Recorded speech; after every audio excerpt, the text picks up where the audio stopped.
solving equations by factoring. So we're going to look at this method next.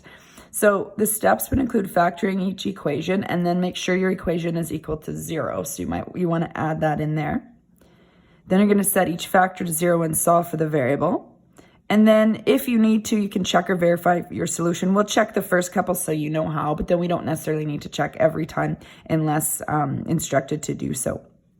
Okay, so the first thing is you want to factor. To make sure that the equation is ready to factor, it does need to have all of the numbers on one side and 0 on the other side. So this one's already set equal to 0, so we can open up our brackets to factor. Now what's very, very important, and we did use this method in finding x-intercepts earlier on, so you hopefully remember this, but you need to remember that that equals 0 must remain there. If you're solving, you can only solve an equation and you get x equals. So you want to make sure it's equal to something. If this isn't here, then you no longer have an equal sign or an equation to solve. All right, now we're going to factor. So we're just going to have x in the first spot. Then find two numbers that multiply to -10 and add to 3. So that would be 5 and -2. And now you're going to set each factor to 0. So I'm going to show this step on the first couple questions, but then after that, you might not need to write that step out, because if you see what's happening here now, to move the 5 over, x is equal to -5, and moving the 2 over, x is equal to 2.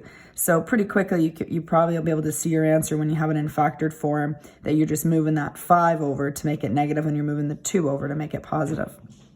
Okay, and again, we're just going to make sure we know how to verify these equations. We'd have 2 to substitute in there. So to verify, you'd plug in -5 in place of x. You'll need brackets around there.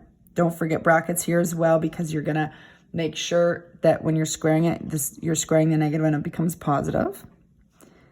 -15 minus 10 equals 0. So 25 minus 15 is 10. 10 minus 10 is 0. So that one worked out fine.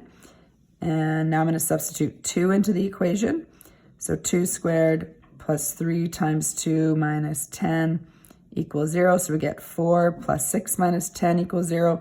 So 4 plus 6 is 10. 10 minus 10 equals 0. So we have 0 equals 0. So that's how verify would look. And again, we'll verify, maybe one more time in the next example, but then we don't necessarily need to do that all the time. The verification ends up being kind of a little bit more work than actually solving with this factoring method.